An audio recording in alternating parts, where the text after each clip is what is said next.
अगर आप भी चाहते हैं यमुना म्यूजिक के ऑडियो वीडियो सबसे पहले आप तक पहुंचे, तो हमारे चैनल को सब्सक्राइब करें और साथ ही साथ बेल आइकन को दबाना ना भूलें, ताकि सभी वीडियो आप तक पहुंचे। धन्यवाद। हेलो हेलो हेलो पायल। हाँ जीजू, हम पायल बोला ताने। तू तो कई देल बाड़ू हमकी घायल का? हाँ पायल, तनी दाना का? चुम्मा। अइबा ससुरारी तब नु जीजा। अच्छा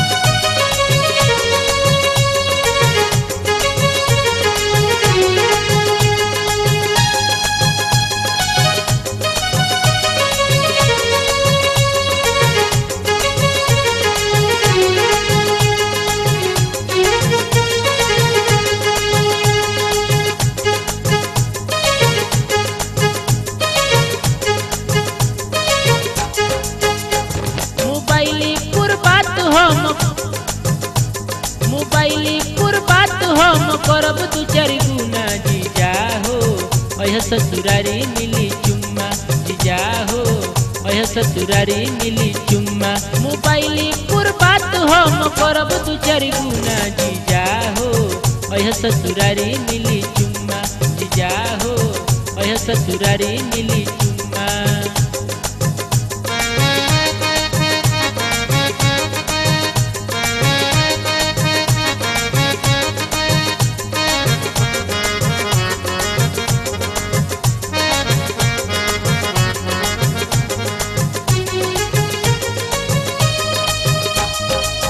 तोहर बतिया मारत बिया मोतिया, तोहर बतिया मारत बिया मोतिया। रोज सुतीले एक करवटिया, रोज सुतीले एक करवटिया। शहर घुमा दे तो हमरा के पूना जीजा हो, अह ससुरारी मिली चुम्मा जीजा हो, अह ससुरारी मिली चुम्मा।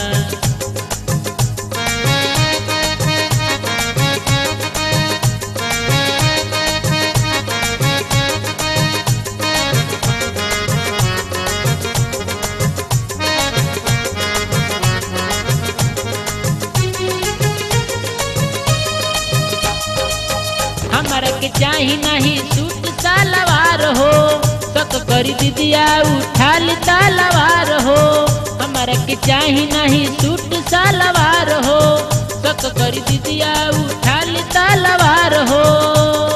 हमकी बजावे खातिर चाही झून झूना जीजा हो, अह ससुरारी मिली चुम्मा जीजा हो, अह ससुरारी मिली चुम्मा।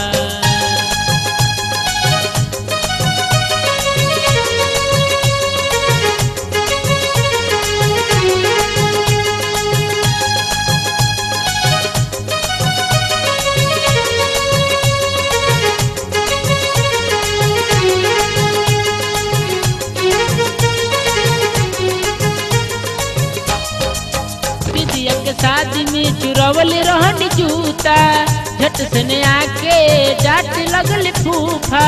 दीदी के शादी में चुरवल रहनी जूता, झट से आके डांट लगल फूफा। खींच तो हमारा पड़ल की घोर के फेंक चूना जीजा हो, अह ससुरारी मिली चुम्मा जीजा हो, अह ससुरारी मिली चुम्मा।